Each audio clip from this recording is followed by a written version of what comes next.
what I was doing in that relationship, I was determined to bloom where I was planted.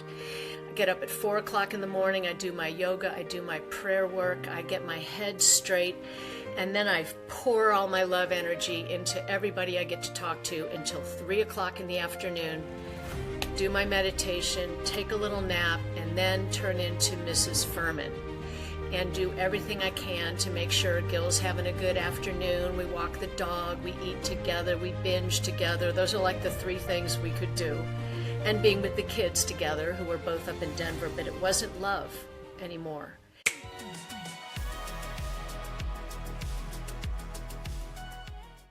Welcome to the Plenty of Husbands podcast for women who are older, wiser, and hotter. This is where we inspire women in midlife to believe they can love again. And I'm your host, Robin Fisher Roffer.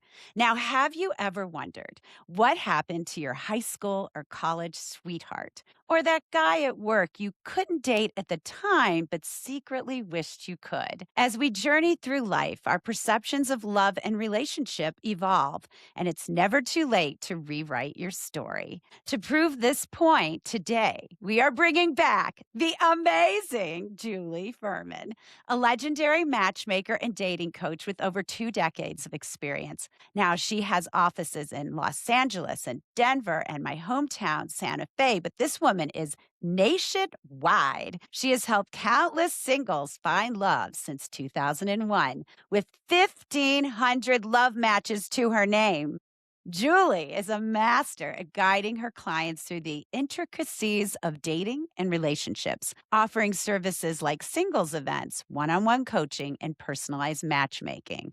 Now, on this episode, Julie and I will discuss finding love after 40. Now, Julie's whirlwind romance with a college friend highlights that love can blossom at any age. Breaking free. This conversation will touch on the importance of not settling into an unfulfilling marriage and having the courage to pursue your own happiness. And we will talk about overcoming emotional barriers. Julie will share insights on how individuals can let go of past hurts and fears. And we are going to talk about so much more. Julie Ferman, welcome to Plenty of Husbands. Robin Fisher Roffer, we're going to actually drop the bomb today with your audience because I haven't told my world what's been happening this last 2 months of my life, but the cat's going to get out of the bag right now. Well, you are a matchmaker and one of the best in the world. And now you've made a match for yourself, Julie. Can you share the story of how you reconnected with your college friend and fell in love? Yeah, it's so bizarre.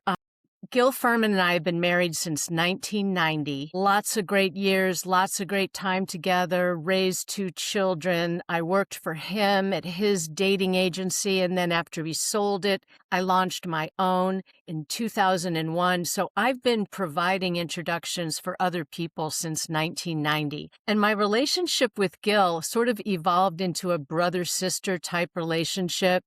Like we haven't been sexual in over 10 years, right? So I kept thinking that, the relationship, the love story of the century wasn't meant for me in this lifetime, but maybe another lifetime. Or maybe if Gil passed on before I did, it would be like a couple of people in wheelchairs at a nursing home, right? And I'm thinking this, and I'm literally blooming where I'm planted. I moved from Santa Fe to Denver because he wanted to be in Denver, where one of our sons was. I didn't want to leave Santa Fe. I love Santa Fe. I was just there with you for 5 days, and I just took one for the team. We had a partnership, a co-parenting kind of a relationship, but it hasn't been romantic in a long time.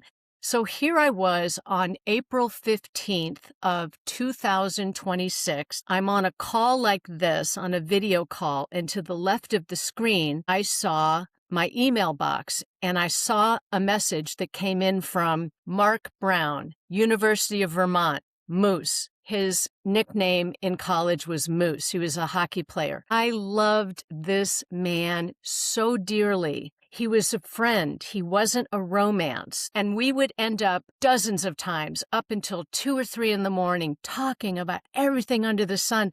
And I put my little face in his little shoulder, his big shoulder, because he's a big guy. And I don't think I've ever felt loved as much as that era when I got to be with my moose, right? So I kept trying to find him, and I couldn't find him. His name is Mark Brown, living in New York. How do you find that guy? We didn't have the internet back then. And New York's a big place, so I yeah. kept failing. I even called the University of Vermont, and I said, listen, I want to get a hold of this guy so that I can say thank you because he was so incredibly kind to me. And he didn't try to get in my pants like all the other guys freshman year. I mean, he adored me. He loved me. I felt seen by him. So out of nowhere, I couldn't find him. I had sent a letter. I'm holding up a note, a letter that I sent to Mark Brown in 2014. It was forwarded to a different address. And I never heard anything from him. And I figured he was dead. I literally thought he was dead until he emailed me. And the email said, you won't believe it, but I found a letter, a note that you had sent to me in 2014. And he said, I never saw it. He's been happily married for 20 years, and his beautiful wife, Arlene, found this. It's got my Matchmaker card in it, and it said, shall I read it to you? Sure. It said 3/29/2014. Hi, Mark Brown. If this is the Mark Brown from UVM, then I've reached the right person. Please let me know if I found my long-lost big brother who just might have saved my life freshman year. I've been meaning to say thank you for a very long time. Did I reach you? Here's who I am. Email or call if I found the right Mark Brown, also known as Moose. Julie Hardesty Ferman. He didn't see it until mid-April of 2026. And so he emailed me and he said, I'm blown away in seeing this note. My wife had tucked it away in a file of important documents, and he didn't see it until then. And he loved his wife. They had such a beautiful relationship. And she's psychic, Robin. She's spiritual. She's psychic. She's like a soul sister. So I was on a call. I couldn't wait to be done with the call so that I could pick up the phone and call him. And he answered the phone, and his voice sounded the same. And I said, you're alive. I thought he was dead, for crying out loud. And No, but the person who wasn't alive was his wife who had just passed. That's right. That's how And he found the note tucked in her papers. She sent him to me, and that's what his email said. It said, who would have guessed that my beloved wife would have sent me a dear friend and a matchmaker at the same time? So I called Mark. We're on the phone for 90 minutes, and I'm the matchmaker, right? And I'm assuming that I'm going to try to find this guy his match. So I start doing my intake with him, and I did everything that I do on my initial call. And I've got colleagues in Florida. He's in a strong position financially. I knew that he could afford to hire a matchmaker. And the more I talked to him, Robin, I thought, I can't throw him to the wolves. His heart is too pure. And he's not a dater. He's not the guy, hey, baby, hi. He's nothing like that. You met him. He's like solid. Yeah. And so I got off that phone call and I called a friend of mine in Florida, an hour north of him. I said, I'm coming to visit you. She said, great. And then I texted Mark and I said, what are you doing on May 14th? He says, I'm open. I said, no, you're not. You're going to take me to your golf club. I'm coming to see you. And my flight was delayed. He sent a car for me and brought me down to his house in Palm Beach Gardens, Florida. And the minute he opened the door and saw me, and the minute I saw him, it was like, I don't know what to say. I've never experienced it before. So the short version is he and I, within about 2 hours, knew that we were going to be together. And so we go to his club for dinner. And by the time we're done with dinner, we come back home and we're sitting outside. And I'm sitting on a love seat and he's sitting like in a chair, a sofa chair, like over there. And I said, you're way too far away. You need to come over and sit next to me. And I couldn't help it, Robin. I just had to kiss him. I just had to kiss him. And we have been inseparable ever since. We knew within a couple of days that we were going to get married. And I texted my husband. You know my husband, Gil Ferman. Yes, sure. Gil's been trying to unload me for a long time. He hasn't really wanted to be married for a long time. He kind of wanted to go back to being Bachelor Gil, who he was until he met me at 44. So I texted Gil and I said, Gil, you know I told you I was going to visit a college friend while I was down here. Well, guess what? He's been in love with me since 1978. He thinks of me as the one that got away, and he wants to marry me. He wants to take me off your hands. Gil texts back. He says, sounds good. Text, you get like divorced on text, basically. And I have a new wedding ring on my finger, even though the wedding isn't going to happen until October 10th here in the Catskills, where he has a beautiful mountain home. And it's just an absolutely beautiful love story. I've never experienced being loved, cherished, and adored the way this man does. I'm not letting him out of my sight. I'm madly in love with this man. Well, he's wonderful, and I got to get to know him last week briefly, and what a warm, luscious man. And you are going to marry him in October. Yes, I And am. that's incredible. It's amazing. And the untangling of this 30+ year relationship with Gil was easy because he didn't want to be married. And here you are, actually, here's the matchmaker whose love life is non-existent basically. You're in this loveless marriage. You're the tailor with baggy pants. You're the cobbler whose kids have no shoes. And this is what we do. So often we give away to everyone else the one thing that we do really well. And I want that to sink in with our viewers and our listeners. And I want to ask you this question. What have you learned from this experience and finally finding your true love in your 60s? Somebody who was always in your grasp but out of reach. Beautiful. This story illustrates the power of what I call sending out ships. This card that I sent to Mark in 2014 was the sending out of ships. There's a lady in Los Angeles who's one of my mentors, great lady named Chelly Campbell. She wrote The Wealthy Spirit, bunch of other books. And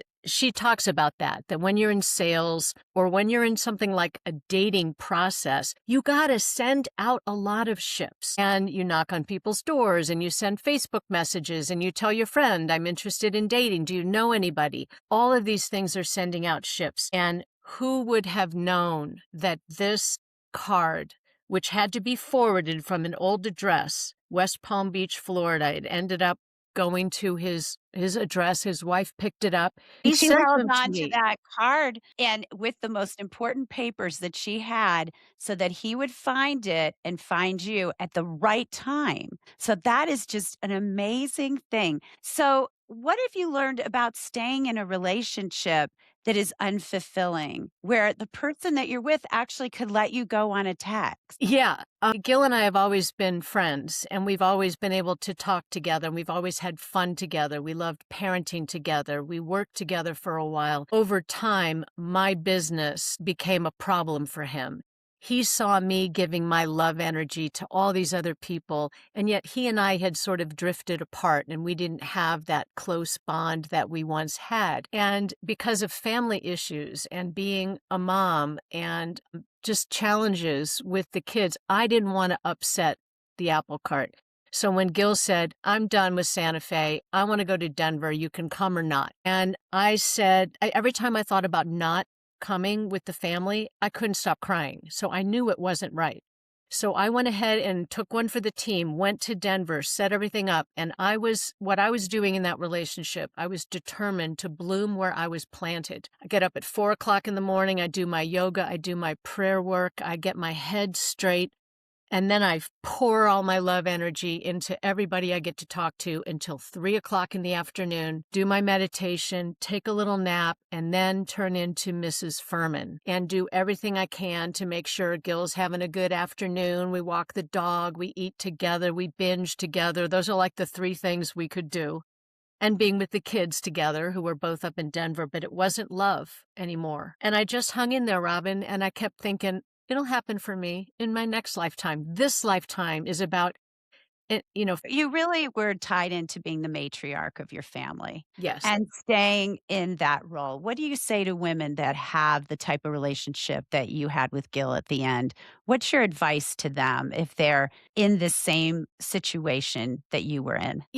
Every time I looked at divorce, and there were 3 times, I was on the phone with a mediator twice. I did all the financial forensics twice. And every time I looked at divorce, I couldn't stop crying. I wasn't somebody who was going to thrive living in an apartment by myself, buying a condo for myself. I need to be around people. I just do. And so I just followed my instinct. And I'd been a born-again virgin for 10 years, Robin. I am no longer a born again virgin. My goodness gracious. I love hearing Don't that. make me blush.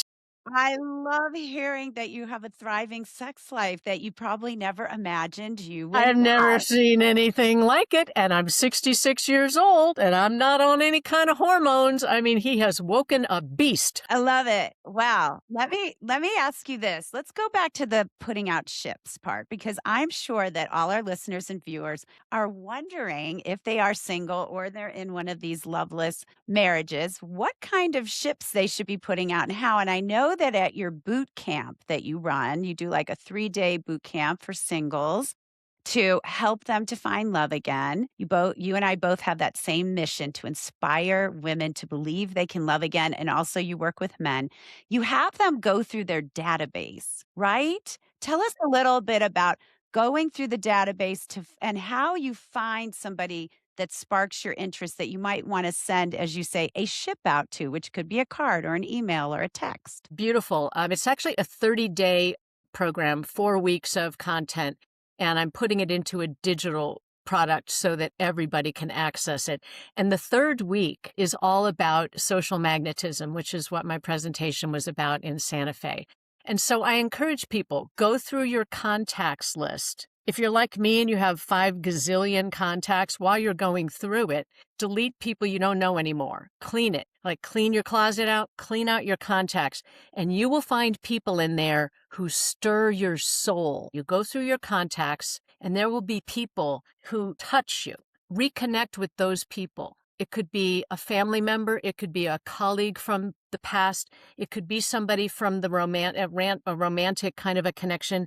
Mark wasn't that kind of a guy. He was a soul connection. And now that I'm spending all this time with him, I realize I've never felt seen. I've never felt loved. I've never felt cherished and adored the way he did. I was 18. Wow. So do that. And the other thing I encourage people to do is go through your calendar, because if you're out there dating, your calendar has gold in it. How many one-date wonders have you had? Maybe timing was off. Maybe they were just out of a relationship. They weren't ready for a new one. Connect with people. Hey, John, I was just thinking about you. One of my boot camp clients did this around Valentine's Day. She went through her contacts, she went through her calendar, and she sent out love messages to all kinds of people. Hey, Rosalie, just thinking about you today. I hope you're doing okay. Happy Valentine's Day. I will never not love you. You send that out, and those ships will come back. They will. I love this idea and it doesn't always work out. I had found a beloved on Facebook that I was crazy about in my 20s when I had my third divorce. I texted with him, DM'd him on Facebook, and the next thing you know, we had a relationship for 6 months. And I have to say, all the sparks flew, and I wouldn't have given it up for anything. It was amazing reconnecting with him. He was what my girlfriend Antonio calls an amuse-bouche, a palate cleanser from the last husband. And so it was great for me. And again, it just didn't work out because he was unable to say, I love you at the end of the day. And I am a writer and a romantic and a wordsmith. And I have to hear those 3 little words. And being in a relationship with somebody who couldn't say them really ended it for me. But I still am grateful that I sent out the ship and I got back a fantastic, I guess it gave me confidence that I could have something exciting again in my life after so much heartache in a 17-year marriage that really was very, very difficult, Julie. So there There's was something here I want to oh, bring please. up, which is really important. Of course, the chemistry element and all of that is important, but I have been coaching people for 3.5 decades that the most important thing, especially for us girls, is we got to get clear. I don't care if the list of qualities you're hoping for is 532 lines long, but I'm always going to force women especially to identify what are the top 3 critical criteria you would rather be single forever than partner with somebody who, in Robin's world, can't say I love you, Right. can't verbalize it. Well, number one thing for me and for most of the women that I have asked these questions to, trustworthy, Can we trust this person? Trustworthy is the umbrella for loyalty, honesty, reliability, all of that. This guy, my moose, oh my God, he is as trustworthy as any human I've ever met in my whole life. The second thing on almost every woman's list is in the domain of kindness. Kind, thoughtful, considerate, compassionate. Pay attention to how people drive, ladies and gentlemen. Pay attention. How we do one thing is how we do a whole lot of other things. Don't promise to marry somebody until you're in the car watching how they treat strangers. And Good this advice. very good advice. And so this guy, Moose, is so courteous, so polite, so kind, so loving. I mean, he adopted his grandchildren after he already raised his kids. Right? The kinds of things that most people don't do. And then the third thing after trustworthy and kindness is usually something along the lines of shared passions, values, religion and politics might be in there. But don't commit until you know that you can trust this person. Also, that they're interested in the same type of relationship. That's what Alison Armstrong calls primary dating purpose. Well, these guys, most of my gentleman clients right now are older. They're widowed, they're divorcing or divorced. 2/3 of the divorces in this country are initiated by women. A lot of these guys are getting divorced and they didn't even ask for it. And they're losing half their net worth in the process, right? Wow. If a man is reeling from all that, he might not be ready. If he's somebody like my moose, he is a relationship-oriented person. And if I didn't snarf him, somebody else was gonna. I'm glad you got him because he's a doll. How do you think our perceptions of love and relationships change as we age? 35 years ago, when I got married, yes, we wanted the same thing. Our primary dating purposes were in alignment. I don't think I had the capacity then to love and to be loved the way I do today. So many of the relationships that I'm bringing together now are grown-ups. As I left the building at St. John's with Moose, who was there but Annie and Mark? I had just brought them together. I got to officiate their wedding. He's in his late 70s. She's right about late 60s or so. They are so in love. And when I interviewed Mark as part of the wedding officiating process, I said, why now? When you and I first met, you weren't looking for marriage. And he cried through the whole interview. And Mark said, the other Mark, not my Mark, this other Mark, he said, marriage was the highest expression of love that I could offer to this woman that I'm deeply in love with. Like when a man gets hold of a woman that he loves like that, he does not want to let her go. And he might suggest marriage even when he never was looking for it. Right.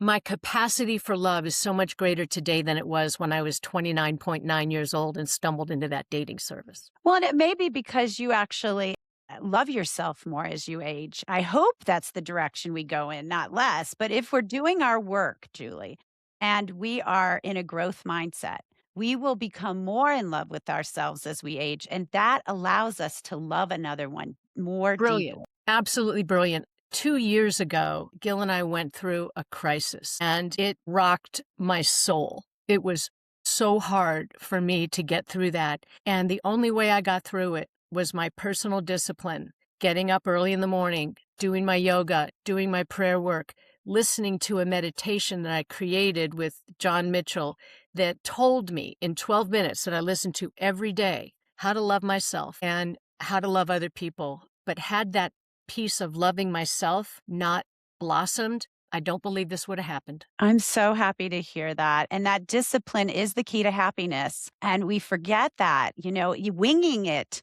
doesn't really bring us the joy that we want in our life. But how can women in midlife recognize when they're just settling in a relationship and they've got it on autopilot? Yeah, settling. I love addressing that concept. Sometimes people say, she settled for the short guy. It has nothing to do with height. She's settled for the broke guy. Nothing to do with how much money he has. Settling is when we partner with somebody or stay with somebody who doesn't have those key criteria. I was settling in my marriage because the thought of losing my family brought me to tears every time I thought about it. And I'm a family person. I'm a person who needs family in her life. And so I knew that I was settling in my marriage, but I decided on purpose to bloom where I was planted. And I don't think I had hope for myself. And when I was on that plane flying from Denver to Florida, I couldn't stop crying. It's like my soul was like busting out of my chest. And I think I was sad because I was afraid to hope. I was afraid to hope. And Yeah. yet the minute we saw each other, it was a fait accompli. And, So you you're know, the kind of person, Julia, you need to have something to move into because you need that family connection. And then you got 2 stepkids. You have a whole nother family. You have your 2 sons. Now you have here's this family-oriented woman, everyone, who didn't wanna leave a bad marriage because she needs family so much, and now she's doubled the size of her family. So a girl can dream and meditate and hope and even be scared going into a situation that could be better than she ever imagined. But if you stay with it and act as if, you'll get there. And I think what's interesting is this idea of burning it all down to get what you want. In a sense, they say you have to burn down the haystack to find the needle, right? And so this wonderful man, Moose, Mark, is that needle in the haystack. But in order to get him, you had to send the text to Gil and say, we're done. You had to burn that part of your life down. You had to close that door. So if sometimes we have to burn it all down, our perceptions, even in our current marriage, could be still to find true love, either as Esther Perel says, to reinvent it with the one that is our husband or our wife, or looking and opening our hearts to what's next. Do you it's have true. anything to say about that? Because I bet you have Yes. a volume to write. I do, because I was willing to do that work in my marriage, but he was just done. He was trying to be nice to me, but he didn't love me anymore. And I actually said to him one day, I said, you don't have power over me anymore because I know you don't really love me and you don't really care about me. So you can yell and scream at me if you want, but it's not going to get to me anymore because I know that you're tolerating me, but you don't really love me. And I said those words out loud. It wasn't 6 months ago. And we were getting along okay. We were being nice to each other, but there was no love there anymore. It was gone. Mm, mm. You can't stay in a relationship. You can't be happy in a relationship if one or the other or both are not able to love each other anymore. You can resurrect a dead marriage if both people are game for doing the work, but you can't do it by yourself. You're like up against a wall. You can't. And that's where we were. And I'm proud of myself for blooming where I was planted. I did some of my best work in these last 2 years, even though I knew my marriage was basically not a marriage anymore. I just poured it right into everybody else. And the universe provided an incredible thank you for me. Yes, you gave and then you received. And And that's what that I'm is, working on. That's what yes. I'm working on. You and I talk about this a lot, Robin, because we are powerhouse kind of women, and a lot of men don't know what to do with women like us. And I always have admired your relationship with Brian. And I'm so happy to be able to say that I have a relationship like that now where he fuels my fire, he fans my flame, he couldn't wait to see me in action speaking at that event. And my husband hasn't gone to any of these things for 20 years. He can't be my cheerleader anymore. And I am too passionate a person to be stuffed into a small box. Yeah, even Brian came to watch you speak. It's sat right next to me because what I'm interested in, he's interested in. So counting down those 3 things, trustworthy, that's the most important thing we need in a long-term relationship. Secondly, kindness. And third, shared interests and passions. And you have all that now with Mark, where you had none of that really with Gil, and you have reinvented your love story. What are some common fears? You talked about being alone and not being the matriarch of this family. What are some other fears that hold women back from pursuing new love after a long-term relationship? Finances, finances. The crisis that we had was related to finances. I thought I was much more secure financially than I later realized that I was. And that freaked me out. Why? Because all the money I've made as a successful professional matchmaker for 25 years, I shared it with the family. I gave it to the family. I paid for this. I paid for that. All the things that he didn't feel like paying for. And he's real tight with the dough. And I'm not. I'm generous.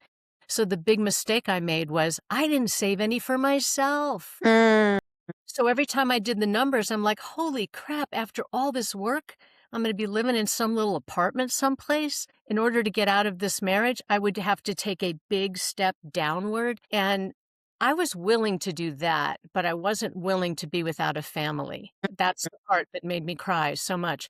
So finances hold us back, but what was I determined to do? I had a plan. If I hadn't met Mark, I had a plan. I was putting money in my IRA. I was putting money in my solo 401k. I was planning for the future. And I'm 66 years old. And I figured, okay, if I wait to take Social Security until I'm 70, 72 or whatever, I had it all worked out. And if I put away enough money every year for 5 years, I'll have enough money that I'll be fine no matter what. And I was on a trajectory. Company's doing really well, and I'm throwing that money off into the 401ks. So my suggestion here is save your money. If you're not a saver yet, please learn from my mistakes. Start saving. Why do we spend more than we should? Sometimes it's because we're trying to fill a hole of some kind, right? Mm-hmm. And I wasn't a disciplined saver. If I had one thing to do over again, and we don't get to, it would be take 10% of all of my earnings and stash it in a 401k so I would never, ever be feeling like I was trapped. And that's what I felt like. I was unwilling to go live in a one-bedroom piece of crap apartment at 66 years old after I had given all my life. And you were the breadwinner, as I was in my past relationships. You were the breadwinner. And that is difficult for one. Again, back to there's got to be two pillars, strong pillars holding up that house, not just one, because it will not be balanced. And that is also a painful realization when you realize you're holding up the whole entire marriage and the family. And it's a big one to swallow. So I like your advice. So wanting to stay connected, have a family, and finances are reasons that women will definitely stay in a marriage that isn't good. And I think there's There's probably another one. what There's is the another other one. one? Okay, give me one more. Anybody who has been partnered with somebody who has narcissistic tendencies, personality disorder of any kind, that gaslighting thing is real. And they do it on purpose so that we will be keeping ourselves small. We won't feel strong enough and good enough about ourselves to actually leave. It's unconscious. I don't think they're doing it on purpose, but the effect is like a wet blanket. Well, that is my story. I was in a 17-year narcissistic abusive relationship, and it kept me there, stuck and cemented until my daughter asked me to get divorced. Bless Roxy. 13-year-old asked me to get the divorce. I would have probably stayed in it because I felt like I was under a spell. I had no idea how to get out of it. So for those who've experienced deep emotional pain, like I did in that marriage, how can we begin to heal and open our hearts again to love? I don't know what your process looked like, but I've revealed what mine was. I got real serious about making changes in my life, and I went to a workshop with one of my mentors, Jim Cathcart. I've been following him around since I was 25 and joined the National Speakers Association. Love this guy. And in his workshop, he introduced me to John Mitchell.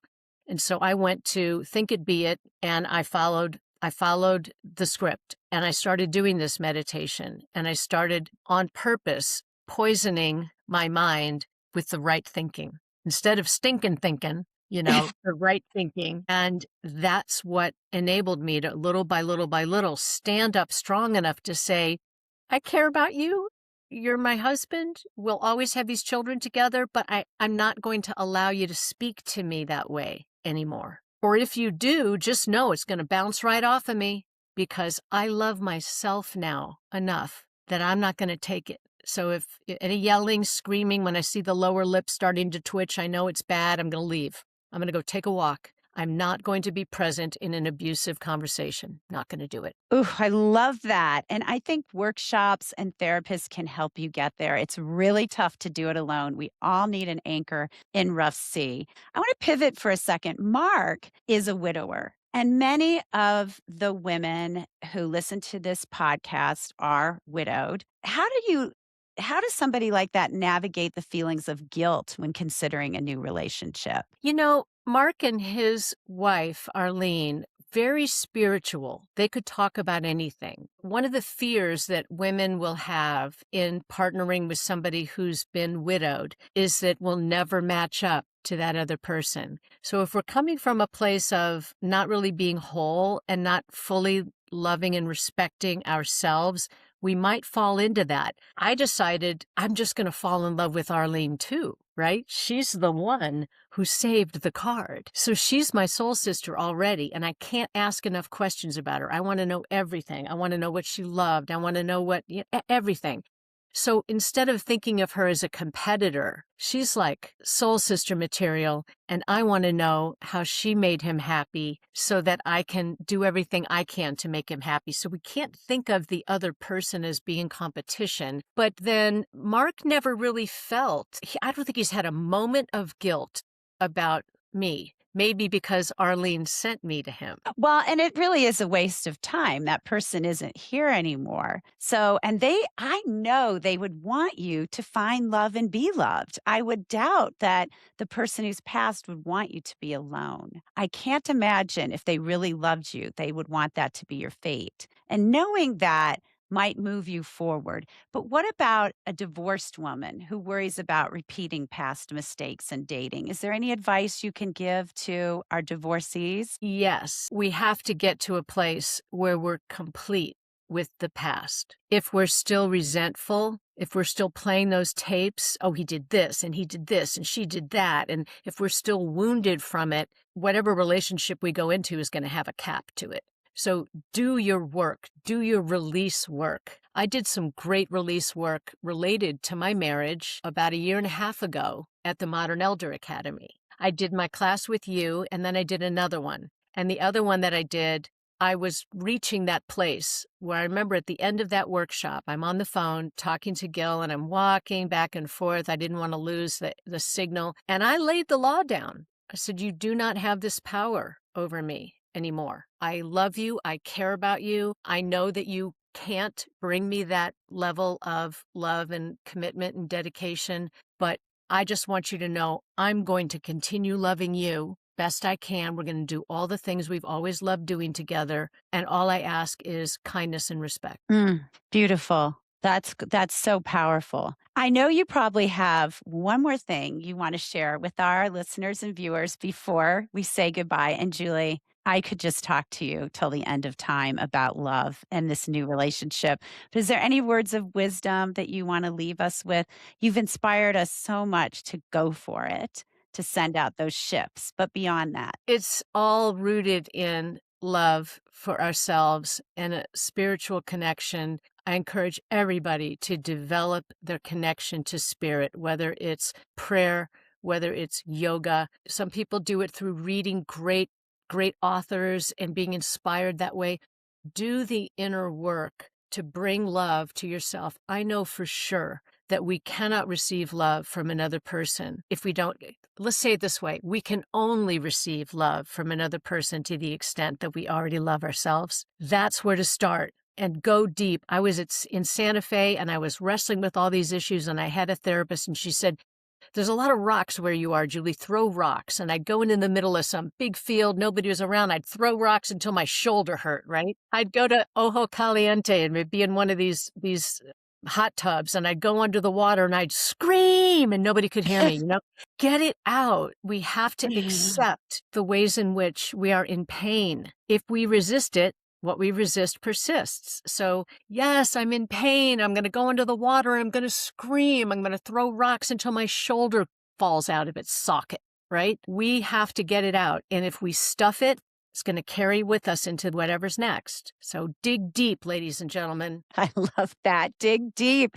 How can listeners stay connected with you and learn about your work and possibly work with you? Sure, anybody who's single and wants to be out there dating would love to find a relationship. It's free, it's private to be registered with me. I'm going to keep my work. Mark loves my work. He does not want to throw a wet blanket on top of my work. So anywhere they live, if they speak the English language and they use a computer or an iPad or something, register with me at julieferman.com, and then it instantly triggers a free phone call. And I will give a half an hour of my time to anybody who registers with me, and we will begin talking about your journey. You might be a matchmaking client down the road, but that's not my focus. My focus is get you in my system so I can find you. I just did a match this morning for two people who are in Santa Fe. Neither one of them is paying me $15,000 or $25,000 to be my client. I do lots of community service introductions because I don't want to be limited only to high net worth people. That's a beautiful thing. Julie, you are so generous and giving and kind and trustworthy. And I share your passion. So, as girlfriends, we got it all going on. So now you have this amazing love who I really enjoyed meeting, and I can't wait to see you both together again. All right, everyone, that is a wrap on today's episode of Plenty of Husbands. Can you believe this story? Amazing. Another love story to inspire you, to remind you to practice your ABCs of love: action, belief, and courage. It's time to step into your next chapter and live your greatest love story. Thanks so much, Julie Ferman. Thanks, everyone. Bye. See you next time.